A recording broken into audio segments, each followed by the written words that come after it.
Hello students, आज हम chapter number 1 accounts का आगे देखते हैं part accounting for share capital part 2 types of share Capitals यहाँ पर हम देखेंगे। उसके अंदर first type is of authorised nominal और रजिस्टर्ड कैपिटल। मीन्स जब बिजनेस जो है फर्स्ट टाइम कैपिटल गैदर करने के लिए शेयर इशू करता है तो जो भी कैपिटल गैदर होती है so that is authorised capital. यहाँ पर दिया है the maximum amount which a company can accumulated by share capital during its life time is called authorised capital share capital. Okay, तो यहाँ पर जो शुरू में जो कंपनी है वो अपनी शेयर इशू करके जो भी कैपिटल गैदर करती है तो वो कहलाती है शेयर कैपिटल, और वो ऑथराइज्ड शेयर कैपिटल जो पूरे उसके लाइफ टाइम तक वो यूज़ करेगी, अपने पास रखेगी। और उसके अंदर मेमोरेंडम ऑफ एसोसिएशन जो होता है बिजनेस का, उसके अंदर भी उसका डिक्लेरेशन किया जाता है और इसीलिए इसको रजिस्टर्ड कैपिटल भी कहते हैं, क्योंकि मेमोरेंडम ऑफ एसोसिएशन सर्टिफिकेट होता है वो बिज़नेस जब शुरू करते हैं तब उसके लिए ज़रूरी रहता है। एंड एनुअल जनरल मीटिंग में भी शेयर होल्डर्स जो होते हैं उनका जो भी सब्सक्रिप्शन होता है ऑथराइज्ड कैपिटल डिक्लेयर करनी रहती है कंपनीज एक्ट अकॉर्डिंग टू। तो यहाँ पर एग्जाम्पल दिया गया है और पर शेयर कितना अमाउंट आएगा तो वो, तो सपोज़ यहाँ पर कंपनी को 1 करोड़ रुपी चाहिए, ऑथराइज्ड कैपिटल चाहिए जो वो पूरी कंपनी रन कर सके। तो 1 करोड़ डिवाइडेड बाय कितने equity share, 10 lakh equity share, तो पर शेयर कितना हुआ 10 rupees. Okay, so that have to be divided. So that way we can calculate the authorized capital. Second type is of issued capital. जितनी ज़रूरत होती है उतनी कहलाती है authorized capital. And second is issued capital.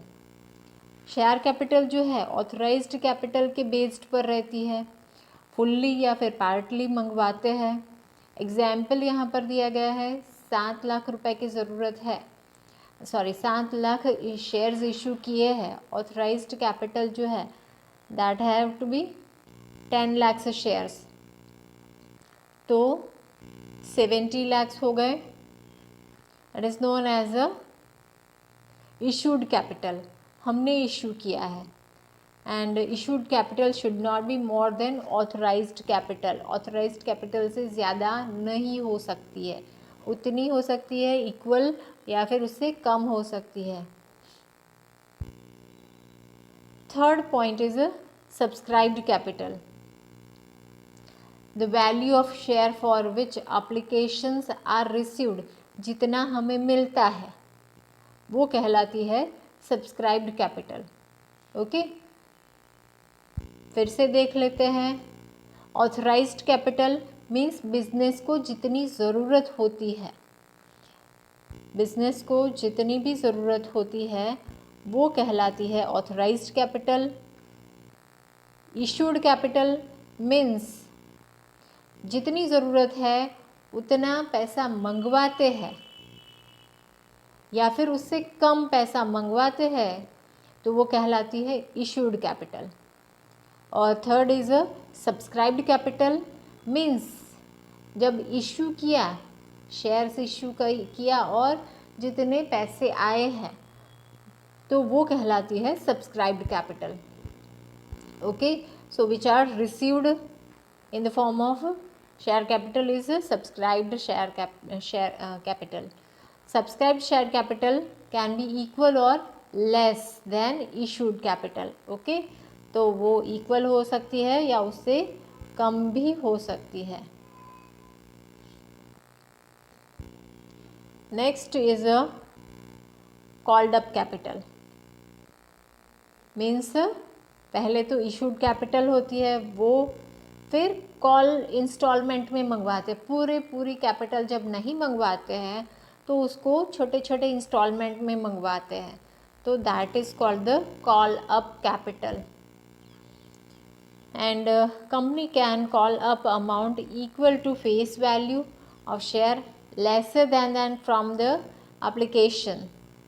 Face value means 10 रुपी जो है वो फेस वैल्यू कहलाती है. एग्जाम्पल देते हैं तो उससे कम जो है वो कॉल अप करवा सकते हैं. यहाँ पर बेस्ट एग्जाम्पल दिया है. If a company has called up 6 rupees per share on 7 lakhs shares of 10 each, तो 6 मल्टीप्लाई बाय 7 किया 42 lakhs. So that is called up capital. Means इतना पैसा मंगवाया है. 10 रुपी में से 6 रुपी मंगवाया है, 4 रुपी अभी नहीं मंगवाया है. देन अनकॉल्ड कैपिटल मीन्स जो नहीं मंगवाया है वो. ओके, तो ऊपर वाला ही एग्जाम्पल ले लेते हैं. 6 रुपीज़ जो है वो मंगवाया है और 10 रुपी फेस वैल्यू है. उसमें से कितना नहीं मंगवाया? 4 रुपी पैसा अभी मंगवाया नहीं है, तो that is called uncalled capital. Next is paid up capital. Paid up capital means सामने वाले के पास से मंगवाया है. कंपनी ने शेयर होल्डर के पास से पैसे मंगवाए हैं, तो वो कहलाती है कॉल्ड अप कैपिटल. और जब मंगवाते हैं तब वो पैसे देते हैं, तो that is called the paid up capital. Means share holder ने पेड कर दिया है और हमने रिसीव कर लिया as a company owner. Okay, तो दैट इज़ हमने कितना मंगवाया था यही एग्जाम्पल ले लेते हैं. तो 7 lakhs शेयर थे, 6 रुपीज़ हमने कॉल किए थे और वो पूरी अमाउंट जो है 42 lakhs वो मिल गई है. So that can be paid up capital. पर अगर एक पर्सन जो है 1000 शेयर होल्डिंग कर रहा पर्सन जो है वो उन्होंने 2 rupees share first called up money ही पे किया है, तो उतना उसका कम आता है, 4 रुपी कम आता है. So that is lesser amount, 2000 less होगा उसका amount. Okay, then next and very important is reserve capital. Reserve capital का मतलब है when the management of the company feels that the call up capital is sufficient for the business. जब business में sufficient amount आ जाती है, ऐसा लगता है कि अभी वह ज़्यादा कैपिटल मंगवानी नहीं है. ओके, तो uncalled capital is converted into reserve capital.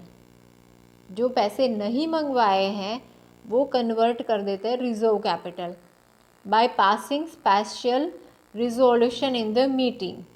जो शेयर होल्डर की मीटिंग होती है उसके अंदर रिजोल्यूशन पास करके वो अनाउंस कर देता है कि अभी हमने वो पैसे नहीं मंगवाए हैं, वो हम जब ज़रूरत होगी तब मंगवाएंगे. So that is a reserve capital. Next classification है ऑथराइज्ड कैपिटल. उसमें 2 टाइप के हैं, issued capital and reserve capital. Issued capital means जितना रिक्वायरमेंट है वो, और जितना रिक्वायरमेंट नहीं है मीन्स अभी नहीं मंगवाना है, वो रिजर्व कैपिटल. अब जो इशूड कैपिटल है मीन्स जितनी ज़रूरत थी, उसके अंदर सब्सक्राइब्ड कैपिटल. 2 टाइप के सब्सक्राइब्ड कैपिटल है. जो कॉल अप कैपिटल मंगवाते हैं और पेड अप हो जाता है, वो मीन्स बिजनेस ने कॉल किया है मंगवाने के लिए और कॉल के हिसाब से पेड कर दिया है वो. एंड अनकॉल्ड कैपिटल मीन्स जो कॉल नहीं किया है, जो मंगवाई नहीं है कैपिटल, वो पैसे. ओके, तो that is a capital classification. Share capital का क्लासिफिकेशन है. Now capital reserve. Different type of capital reserves are there. Capital reserve means लंबे समय तक कंपनी जो है, बिजनेस जो है, वो अपने पास रिजर्व रखती है. तो यहाँ पर varieties of reserves are there. First is profit on sale of fixed assets. जो फिक्स्ड असेट्स होते हैं, सपोज 10 लाख का मशीनरी था और वो 12 लाख के अंदर बेचा तो 2 लाख रुपीज़ जो प्रॉफिट हुआ, so that is called the capital reserve, वो कैपिटल रिजर्व में ट्रांसफ़र होगा।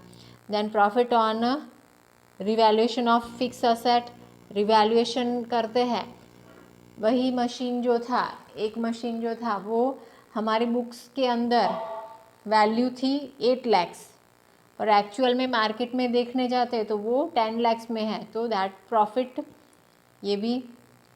Then profit prior to incorporation of the company, company जब कॉरपोरेशन, प्राइवेट कंपनी जो होती है वो जब कंपनी बनती है लिमिटेड, तो उससे पहले जो प्रॉफिट था that is also converted into the reserve. Then premium on issue of a share और a debenture, profit on redemption of debenture and profit on issue of forfeited share. Forfeited means जब्त कर लिए share पर profit होता है, वो सब capital reserve में कन्वर्ट होता है। तो ये पॉइंट्स जो है वो आपको याद रखने हैं। नाउ इस चैप्टर का मेन पार्ट जो है वो यहाँ से शुरू होता है। Steps for issue of capital, कितने स्टेप्स में शेयर कैपिटल इशू करते हैं, शेयर्स इशू करते हैं, इक्विटी शेयर। और ये अगर आपको दिमाग में फिट हो गया तो आपको डिबेंचर सेकेंड लेसन जो है वो इजी होगा। So first step is for share issue for public, in that permission for issue government के पास से, सेबी के पास रजिस्ट्रेशन करवाना पड़ता है और according to the act 1991 by repealing capital issue control act 1947 SEBI established किया था। और सेबी की परमिशन लेनी ज़रूरी होती है क्योंकि सिक्योरिटी मार्केट, स्टॉक एक्सचेंज जो है वो हमारा सिक्योरिटी मार्केट है जिसके अंदर हम सिक्योरिटीज़ मीन्स लेन देन करते रहते हैं, शेयर्स, डिबेंचर्स, बॉन्ड्स की, तो इसीलिए उसकी परमिशन लेनी पड़ती है। Permission for issue of share first time है तो ही लेना पड़ता है, बार बार नहीं। Detail for proposal to be send to SEBI, तो कितना कैपिटल चाहिए, कितना शेयर्स इशू करने वाले हैं, शेयर की प्राइस कितना है, वो सब डिटेल, कौन से टाइप के शेयर्स है, कौन से टाइप की डिबेंचर्स है, तो that all have to be fulfil the document part. तो सारी डिटेल्स भेजते हैं सेबी को। Security exchange board of India, SEBI का फुल फॉर्म है security exchange board of India, SEBI, जो सिक्योरिटी मार्केट को कंट्रोल करती है, स्टॉक एक्सचेंज जिसको कहते हैं। ऑफर टू पब्लिक, ऑफर करते हैं पब्लिक को through stock exchange they can purchase and formalities related to the public issues have to be completed।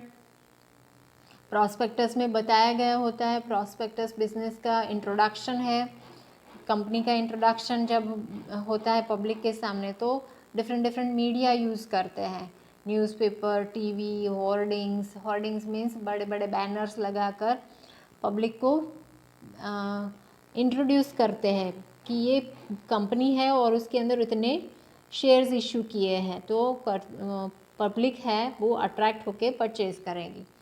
Detail sure in a prospectus, सारे डिटेल्स जो होती है, नेम, एड्रेस, कंपनी का नाम, कौन बोर्ड ऑफ डायरेक्टर है, कौन मैनेजिंग डायरेक्टर, पावर किसके अंदर, वो सब प्रॉस्पेक्टस के अंदर डिटेल रखनी पड़ती है।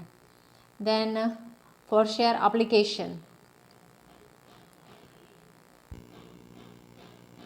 ऑथराइज्ड कैपिटल जो है, ऑथराइज्ड कैपिटल मीन्स जितनी ऑथोरिटी सेबी देती है वो कहलाती है ऑथराइज्ड कैपिटल। तो वो authorised capital have to be gather, permission लेते हैं सेबी के पास से। और जनरली कौन से बैंक से ट्रांजैक्शंस होंगे, जनरली जो भी पैसे पब्लिक के पास से मंगवाते हैं तो वो bank generally mercantile bank, merchant bank, commercial bank के अंदर से ये सारे ट्रांजैक्शंस होते हैं, तो उसका सब डिस्क्लोज़ करना पड़ता है, कौन से दिन को कितना सब्सक्रिप्शन मंगवाना है, कौन सी बैंक के अंदर मंगवाना है, दैट ऑल डिटेल्स।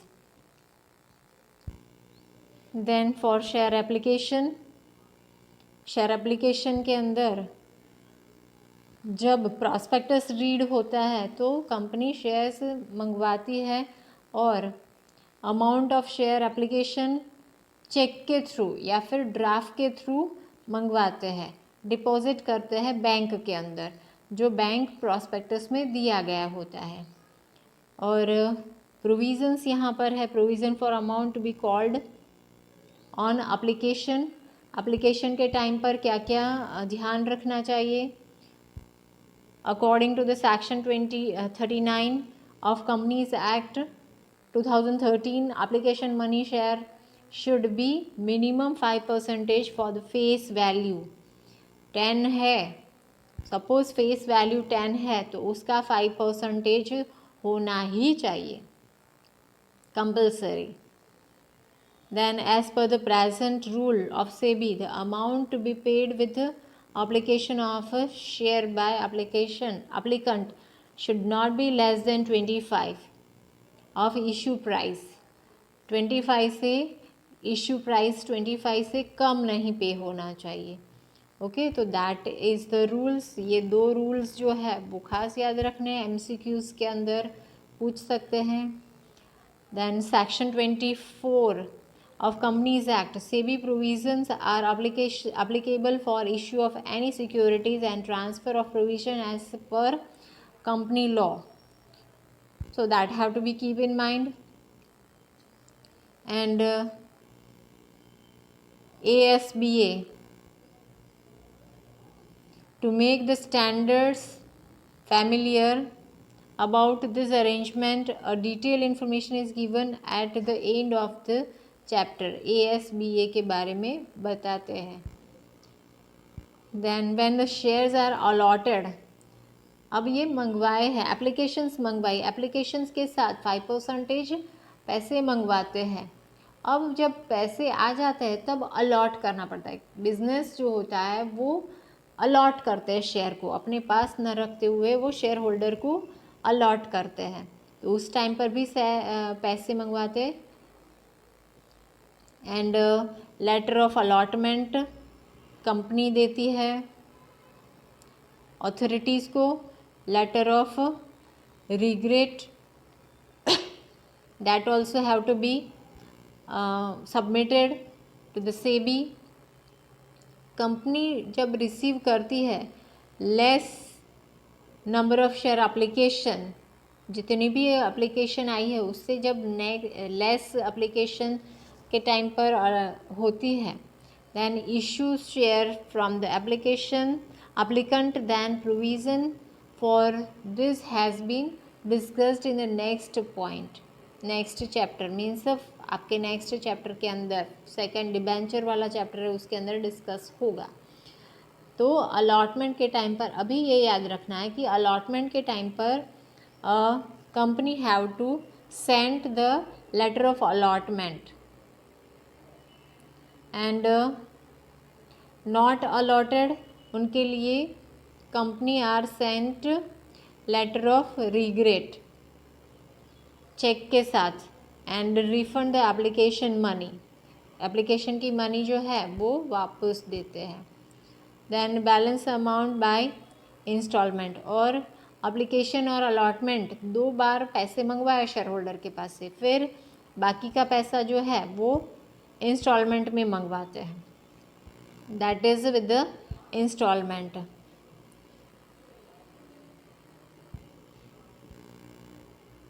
और इंस्टॉलमेंट 1 हो सकता है, 2 हो सकता है, 3 हो सकता है, that according to the amount. And companies act 2013 shall apply for the articles of association. Articles of association के अंदर जो भी डिक्लेरेशन किया गया है उतनी अमाउंट कॉल अप कर सकते हैं। Then shares issued by the private placement. Private placement means जो भी सब्सक्रिप्शंस तो मंगवाते हैं, तो डिफरेंट एंटाइटीज़ होते हैं। Just example is given, private placement of share जो है वो promoters means owner of the business, friends, relatives, mutual fund, share holder group of the companies, non reissuing in non residential Indians that is NRI, financial institutions, LIC, unit trust of India, industrial credit and investment corporation of India that is ICICI। तो ये सब भी place कर सकते हैं। Share capital जो है company issue करती है प्राइवेट प्लेसमेंट के लिए भी and can be possible. Next point is over subscription and under subscription. Over subscription means जितना पैसा है उससे ज़्यादा आया है तो वापस भेज देना पड़ेगा। अंडर सब्सक्रिप्शन मीन्स जितनी ज़रूरत है उससे कम पैसा आया है तो we have to close down the intention. तो यहाँ पर some points have to be keep in mind. Allot full number of share, not allot any share, allot partially number of share to the share application against their share application। अब यहाँ पर ये है कि जब कम पैसे आते हैं 90% अमाउंट जो है उससे अगर कम सब्सक्रिप्शन मिलता है सब पब्लिक के पास से तो within 30 days issue of prospectus के बाद मिनिमम अमाउंट जमा नहीं होती है तब business have to be winded out. Company can not allot any share within 15 days, total amount should be return, वापस दे देनी पड़ती है। ओके 30 दिन तक जब वो 90% सब्सक्रिप्शन नहीं अलॉट कर पाता तब उसको 15 दिन के अंदर एप्लीकेशन के पैसे रिटर्न कर देने पड़ते हैं और बिजनेस बंद कर देना पड़ता है। ओके और 15 डेज़ के अंदर अंदर वो अगर पैसा रिटर्न नहीं करता है तो 15% पर एनम एक दिन का इंटरेस्ट देना पड़ता है वो शेयर एप्लीकेशन जिसका जिसका मिला है उसको वापस नहीं देता है तब तक। नेक्स्ट हमारा पॉइंट है IPO and FPO। IPO is initial public offering. वो फर्स्ट टाइम जब स्टॉक मार्केट के अंदर इंट्रोड्यूस कर दी है प्राइवेट कंपनी पब्लिक को परचेज करने के लिए तो that is of initial public offering IPO। और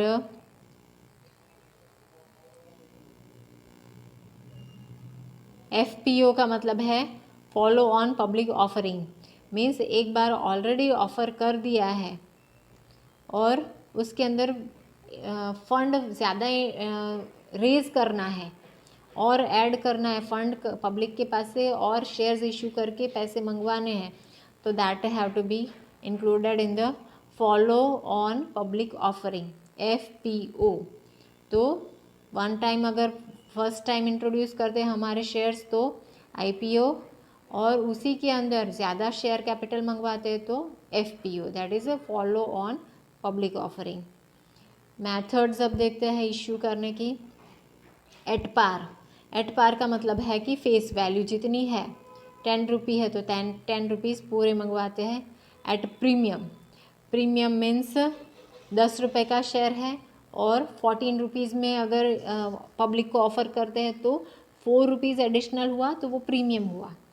और नेक्स्ट इज़ एट डिस्काउंट का मतलब है फेस वैल्यू 10 है और 9 रुपी में मंगवाते हैं तो 1 रुपी जो है वो डिस्काउंट हुआ। Then as per the section 53 of companies act 2013 company would no longer be permit to issue share at discount. लंबे समय तक डिस्काउंट पर वो नहीं दे सकती है शेयर्स। अब मेन पार्ट है शेयर कैपिटल ट्रांजैक्शंस। जब हम लेन देन करते हैं शेयर कैपिटल का तो यहाँ पर ये जर्नल एंट्रीज, ये चैप्टर के अंदर जर्नल एंट्रीज ही आपको लिखनी पड़ेगी। जर्नल एंट्रीज की अमाउंट सही लिखनी रहेगी। तो पहली जर्नल एंट्रीज आती है on share application. First journal entries when share application money is received. Business ने ऑफ़र किया है और जब पैसे आते हैं तो रिसीव्ड होता है on share application. Bank account debit to share application account. और शेयर की अमाउंट नैरेशन के अंदर, generally narrations are not required, पर फिर भी खास ध्यान रख लेना अमाउंट कौन सी मल्टीप्लाई करनी है, शेयर एप्लीकेशन की। सेकेंड जो है वो जब एक्सेस अमाउंट, ज़्यादा अमाउंट मिल जाती है तो वो हमें वापस रिफ़ंड करनी रहेगी। तो इसीलिए यहाँ पर था, फर्स्ट के अंदर है bank account to share application account. अब शेयर एप्लीकेशन में अगर एक्सेस अमाउंट आया है तो वो वापस देना पड़ेगा। So share application account debit to bank account इस जर्नल एंट्री का ऑपोजिट है, क्योंकि एडिशनल अमाउंट हमें मिल गया है इसलिए वापस देना पड़ेगा, तो एडवर्स है। थर्ड इज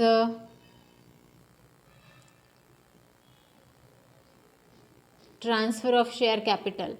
अब ये भी कॉमन है, ये दोनों first entry is of compulsory, ये एंट्री तो कंपलसरी जो है, पर ये जब कंपलसरी नहीं है, ये जब एक्सेस अमाउंट आता है तभी ये एंट्री करनी रहेगी। अब सेकेंड, ये जो शेयर कैपिटल हमने डेबिट किया था अब उसको क्रेडिट करेंगे, ट्रांसफ़र करेंगे शेयर कैपिटल अकाउंट में। Share application account debit to share capital account means ये जो अमाउंट थी वो हमने शेयर कैपिटल में ट्रांसफ़र कर दी, बैलेंस शीट में हमने ये कैपिटल डाल दिया है। ओके, लोगों के पास से, पब्लिक के पास से लाकर हमने बैलेंस शीट में डाल दिया, शेयर कैपिटल में हमने अमाउंट ऐड कर दी है। Second point is on share allotment. पहला पॉइंट था share application, now share allotment. अब हमें शेयर देने हैं पब्लिक को, पहले तो एप्लीकेशन मंगवाई थी, अब हमें शेयर अलॉट करने हैं, तो उसके लिए जर्नल एंट्री है share allotment account debit to share capital account. और शेयर अलॉटमेंट जब पैसा रिसीव होता है, ये तो मंगवाया है पैसा, we have called the amount, allotment के टाइम पर हमने शेयर होल्डर के पास से पैसे मंगवाए हैं, share allotment account debit to share capital account. अब वो बैंक में आएंगे, तो जब बैंक में आते हैं तब उसकी एंट्री है bank account debit to share allotment account. Okay, तो ये दोनों जो एंट्री है वो साथ साथ में आती है, हर एक जो जर्नल एंट्री है उसकी पैर है, तो पैर में आपको याद रखना है share allotment account debit to share capital account. तो ये जो शेयर अलॉटमेंट है वो यहाँ पर क्रेडिट हो गया है क्योंकि बैंक में पैसा आ गया है। ओके, अब next is of share first call. जब फर्स्ट कॉल मंगवाते हैं शेयर का तब एंट्री होती है share first call account debit to share capital account, और वो पैसे जब बैंक में आते हैं तो उसकी एंट्री है bank account debit to share first call, means यहाँ पर शेयर फर्स्ट कॉल क्रेडिट हुआ है। ओके, तो you have to be very careful. अब अगर सेकेंड कॉल है तो यहाँ पर फर्स्ट कॉल की जगह पे सेकेंड कॉल आएगा, सेम एंट्रीज होगी share second call account debit to share capital account ये, और उसके बाद bank account debit to share second call account. Okay, तो that way we have to cover this lesson. ये जर्नल एंट्रीज आपको खास याद रखनी है, ये सारी जर्नल एंट्रीज 2 टाइम्स आपको लिखनी है। Okay, study it well, thank you.